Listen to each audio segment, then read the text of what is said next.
Magna, la chiamato no? Maro?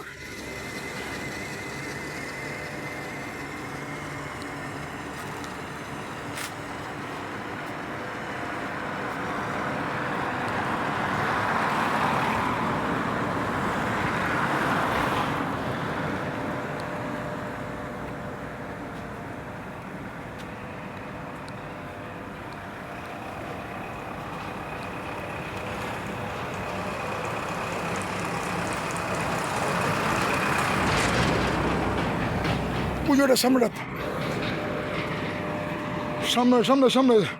Jawaharlal Nehru দেখো কি করছে 1942 সনে একটা ছেড়ে লেগা কি কামরা করছে দেখে মারো।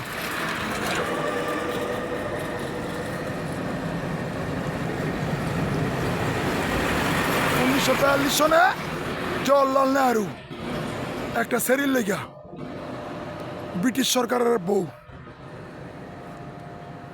এই হইল লর্ড মাউন্ট ব্যাটেনের স্ত্রী লেডি মাউন্ট ব্যাটেন, রানী এলিজাবেথের প্রথম বংশধর। এই একটা নারীর লেগা বাংলারে বাক করছে, ঠিক আছে।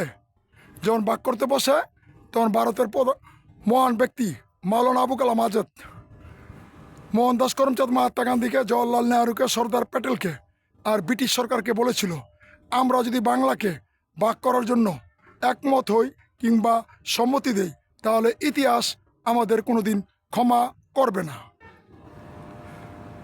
এই সেই দুই হারামখোর মোহনদাস করমচাঁদ মহাত্মা গান্ধী, জওয়াহরলাল নেহরু। আর এই সেই সত্য প্রমাণ 1943 সনে ভারতের প্রথম প্রধানমন্ত্রী সুভাষচন্দ্র বসু, জওয়াহরলাল নেহরু নয়। তাহলে 1943 সনে যদি ভারতের প্রথম প্রধানমন্ত্রী সুভাষচন্দ্র বসু হয় 1943 সনে, তাহলে 1947 সনে ভারতের প্রথম প্রধানমন্ত্রী জওয়াহরলাল নেহরু হয় কি করে? মিথ্যা কথা। এভাবে এই সত্যকে গোপন করে মিথ্যাকে সত্য বলে প্রচার করেছে আর দাদার আগে নাতির জন্ম দেখিয়েছে। আর এই সেই তাজমহল সম্রাট শাহজাহানেরও জন্মের 300 বছর আগে তৈরি করেছেন। রিচার্জকারীরা প্রমাণ করেছেন সম্রাট শাহজাহান আর মমতাজ মুখে মুখে লটানো গল্প, ভারতের কোনো সরকার নথিভুক্ত নাই। আর এই সেই প্রমাণ নবাব নামে কোনো বংশ পরিচয় নাই, জমিদার ব্রিটিশের কাছের লোক ছিল, এর জন্য নবাব উপাধি দিছে। আগে ছিল বাহাদুর শাহ পার্ক, এরপরে সত্য প্রমাণ পাইছে সরকার কিং আলী মাহমুদ বাহাদুর শাহ পার্ক, আমার 11তম বংশধর। এই হলো কিং আলী মাহমুদ বাহাদুর শাহ পার্ক। এই হলো ভারতের নরেন্দ্র মোদী বলে বাহাদুর শাহ জাফরের কবর রেঙ্গুন মায়ানমারে, তার দেশের সাংবাদিক বলে বাহাদুর শাহ জাফরের কবর ভারতে এবং তার বউর কবর। এরপর আমি বলেছি ওরা দুইজনে মিথ্যা কথা বলে। ভারত কিংবা রেঙ্গুন মায়ানমার দুই জায়গার এক জায়গায় যদি প্রমাণ করতে পারে তাহলে যে বিচার আমার করে সেটা মেনে নেব। প্রমাণ করতে পারে নাই। কবর হইল কিং সোনার বাংলাদেশের কিং হাজিগঞ্জ কিল্লারপুর ব্রিজের পাশে। আর এই সেই হানিফ সংকেত ভুয়া বংশধর ইসাকার 15তম বংশধর দাঁড় করাইছে। এরপর আমি বলেছি ওরা দালালের বংশধর। ইসাকার 15তম বংশধর হয় কি করে? ঈশা বাহাদুর শাহ মারা গেছে 1599 সনে। ওই সময় 2023 সালে এই সাক্ষাৎকার নিছে। তো তাহলে 15তম বংশধর হয় কি করে? ঈশা বাহাদুর শাহ মারা গেছে 1599 সনে, তো 424 বছর চলে। আর একজন মানুষের নিম্নতরে 50 বছর বয়স হইলে 15তম বংশধরের বয়স হয় 750 বছর, কিন্তু ইসাকা মারা গেছে 424 বছর। কি করে হয়? ওরা দালালের বংশধর। এরপরে হানিফ সংকেত সাহেবকে বলেছি সারা জীবন ভালো কাজ করে শেষ বেলায় এসেছেন কেন দালালি করতে? আর কোনোদিন যদি দ্বিতীয়বার বিতর্কিত করতে চান তাহলে আপনার বিরুদ্ধে মামলা করে দিব। আর আসে নাই। এইভাবে সত্যকে গোপন করে মিথ্যাকে সত্য বলে প্রচার করেছে আর দাদার আগে নাতির জন্ম দেখিয়েছে। এখানেই 11/1942 সনের ইতিহাস বিতর্কিত করেছে। আবার আল্লাহ পাক এখানেই সত্যকে প্রকাশ করেছেন। সত্যের জয় চিরস্থায়ী, মিথ্যার জয় ক্ষণস্থায়ী। কিছু নামদারি বিএনপির যাদের পরিচয় নাই, যাদের কোনো পদ নাই, পদবি নাই, তারা 5 জুলাই নারায়ণগঞ্জ পুলিশ লাইন লুট করেছে, সেই অস্ত্র দিয়া আমাকে গুলি করে, এখানে মানুষের উপরে জুলুম করে। কি করে? বাবার ব্যবসা করে, পাইকারি খুচরা, আবার রাত বেরো ছিনতাই করায়, জুট নামায়। ওদের বিরুদ্ধে আইনগত ব্যবস্থা নিতে হবে। ওরা কোনো দলের লোক হইতে পারে না। জনাব তারেক রহমান সাহেব, আপনার দলের নাম ভাঙিয়ে ওরা চাঁদাবাজি করে, জুট সন্ত্রাসী, বাবার ব্যবসা করে, পাইকারি খুচরা, রাত বেড়া ছিনতাই করা, মানুষের জমি দখল করে, জোর জুলুম ওরা শুরু করেছে। আবার আমার সাথে কেন এই অত্যাচার? তাই বলতে চাই, দয়া করিয়া ওদের বিরুদ্ধে আইনগত ব্যবস্থা নেওয়া হোক। ওরা বিএনপির কেউ না। ওরা বিএনপির নাম ভাঙিয়ে 5 জুলাই থেকে শুরু করেছে জুলুম। 2024 সালে আমার বাড়িতে হামলা করেছে, আমার 3টা গোডাউন লুট করেছে, আমার জমিন জোর করে দখল দিয়ে টাকা খাইছে, আমার মামলা দিছে। এরপর আল্লাহবাগের মেয়ের বাড়িতে জামিন হয়ে এসে পুনরায় আমার জমিন উদ্ধার করেছি এবং সেই জমিন বিক্রি করেছি আটি পেশনের মালিক নজরুল সাহেবের কাছে। তাহলে কেন ওরা এই জুলুম করবে? আমার বাড়িতে লোক দিয়া বাবার ব্যবসা শুরু করেছে, আমি বাধা দিয়েছি এবং বাড়ি থেকে বাড়ি করে দিয়েছি। এর জন্য আমার বিরুদ্ধে শুরু করেছে ষড়যন্ত্র, আমাকে হুমকি দেয়, আমাকে হ্যান করবে ত্যান করবে। কেন? পুলিশ বাড়ি লুট করে অস্ত্র নিয়ে আসছে, সেই অস্ত্র দিয়া এখন করে গুলি। এর কারণ কি? যদি আমার কথা ভুল হয় তাহলে আমার বিরুদ্ধে আইনগত ব্যবস্থা নেবেন। জনাব তারেক রহমান সাহেব, মাননীয় প্রধানমন্ত্রী, 2015 সালে ইতিহাস প্রচার শুরু করেছি। বাংলাদেশের 3টা সরকার আইন করেছেন, দলিল যার জমিন তার। আমি গুগলের অথরিটি ম্যানেজার, আমি গুগল সম্পাদক, গুগল আব্দুর রহমান বাহাদুর, গুগল সম্পাদক Bangladesh, Google authority manager, Google community, king Abdur Rahman Bahadur Shah, minister of public. এই সেই সত্য প্রমাণ। পৃথিবীতে 193টা দেশ, 193টা দেশ জাতিসংঘের অন্তর্ভুক্ত, সব জাতি মিলে 829 কোটি লোক। এর মধ্যে যারা বাংলায় ইংরাজিতে লেখাপড়া করে শিক্ষিত হয়ে আজ পৃথিবীর বিভিন্ন কাজে নিয়োজিত আছে, সেই অক্ষর আমার বংশধর তৈরি করেছেন। 1111 সনে আরবি হরফ দিয়া জের জবর বাংলা অক্ষর বাংলা সংখ্যা সংযুক্ত তৈরি। আজ পৃথিবীতে মানুষ শিক্ষিত, এর অধিকার বাংলার 18 কোটি মানুষের।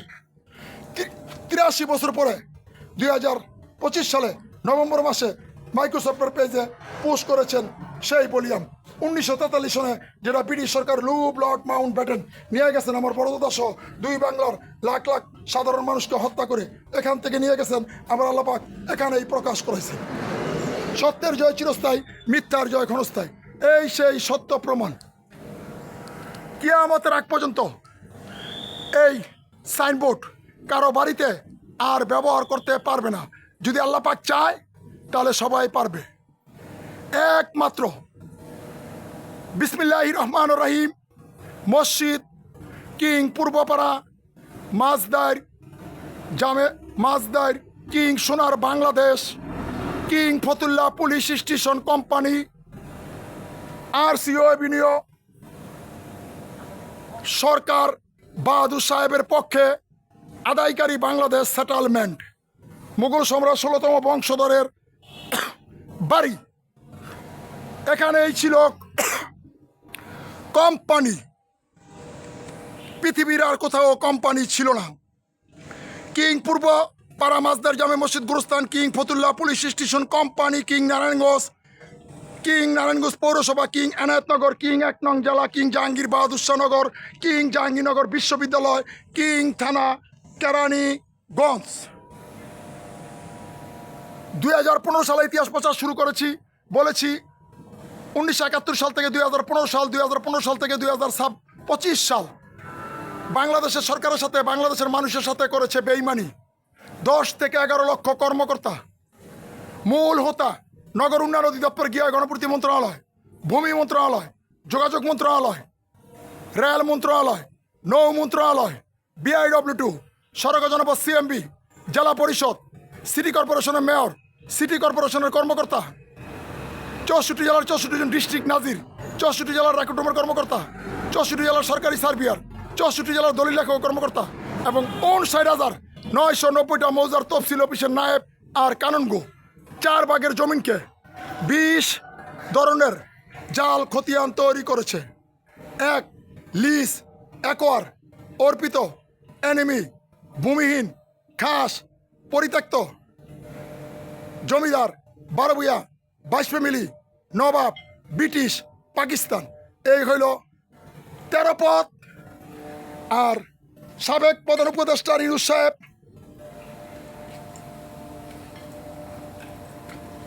রেকর্ড সংশোধনের মামলা চিরতরে বন্ধ, চিরতরে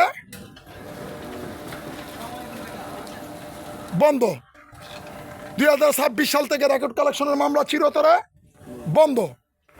এরপরে এই ভূমির আইন করেছেন, এইলো 60টা খতিয়ান, 4টা খতিয়ান সহ 60টা খতিয়ান বাদ করেছেন তারেক রহমান সাহেব। প্রধানমন্ত্রী হওয়ার 26 দিনের ভিতরে আইন করেছেন, 4টা খতিয়ান বাদ করে থুয়ে গেছেন ডাক্তার ইউনূস সাহেব। CS খতিয়ান, SA খতিয়ান, সংশোধিত RS খতিয়ান, BRS খতিয়ান। আর তারেক রহমান সাহেবের সরকার 3টা খতিয়ান বাদ করেছেন, সিটি জরিপ, মাঠ জরিপ, নামজারি খতিয়ান। এইলো 60টি খতিয়ান। ইউনূস সাহেবকে বলেছি বাংলাদেশের 64 জেলার জেলা প্রশাসক, পুলিশ সুপার, সার্কেল এবং থানার ভারপ্রাপ্ত কর্মকর্তাদেরকে দায়িত্ব দেওয়া হোক, দিয়েছেন। এই হইল সাবেক সরকার আইন করেছেন।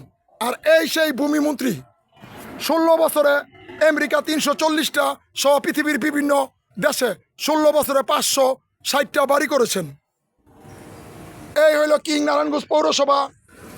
22 মে 2018 সাল থেকে চলে মোহাম্মদ কিং আব্দুর রহমান বাহাদুর মুঘল সম্রাট, নাম্বার 013245190103, এটা দিয়া চলে। এই হইল সাংবাদিক সম্মিলন। এই হইল কিং নারায়ণগঞ্জ পৌরসভা। নারায়ণগঞ্জ সিটি কর্পোরেশনের নাম কাটছে, যার নামে দলিল নাই, বলিয়াম নাই। গুগল আপনার পরামর্শটি পর্যালোচনা করছে এনায়েত আলী, আয়াত আলী, কিং আলী মাহমুদ বাহাদুর শাহ, আহমেদ আলী খা, 11 নং আমার বংশধর, উপাধি মুঘল সম্রাট, 1876 সালে তৈরি করেন কিং নারায়ণগঞ্জ পৌরসভা। এই ইতিহাসের ছবিতে লাইক করেছেন Barack Obama, Hillary Clinton, Bill Clinton, Donald Trump, আমেরিকার সেনাবাহিনী, Facebook page National Geography, Facebook page Discovery, Facebook page Al Jazeera, Facebook page Independent পত্রিকা, Facebook page Bangladesh BTP online page, Facebook page Somoy TV, Facebook page 71 TV, Facebook page Inqilab পত্রিকা, Facebook page Ittefaq সহ হাজার হাজার online পেজে এই ইতিহাসের প্রচার চলছে। দলিল, ছবি পোস্ট করার জন্য অনুমোদন দিয়েছেন। তাহলে বিএনপির কিছু নামধারী সন্ত্রাসী, যার কোনো পরিচয় নাই, যার কোনো পদবি নাই, তারা কেন আমার উপরে এই জুলুম? এর কারণ কি? দয়া করিয়া নারায়ণগঞ্জের পুলিশ সুপার মহোদয়, ফতুল্লা থানার ভারপ্রাপ্ত কর্মকর্তা, OC মহোদয়, তাদের বিরুদ্ধে অতি দ্রুত আইনগত ব্যবস্থা নিবেন। দয়া করিয়া তদন্ত করিয়া যদি আমার কথার যারা পরিমাণ ভুল পান, তাহলে আমার বিরুদ্ধে আইনগত ব্যবস্থা নেবেন। কারণ আইনের ঊর্ধ্বে এই পৃথিবীতে কোনো মানুষ নাই, আমিও না। ওরা আমাকে হুমকি দেয়, এর কারণ কি? দয়া করিয়া আমার কথাগুলো মন দিয়ে শুনবেন। আসসালামু আলাইকুম রহমতুল্লাহি ওয়া বারাকাতুহু।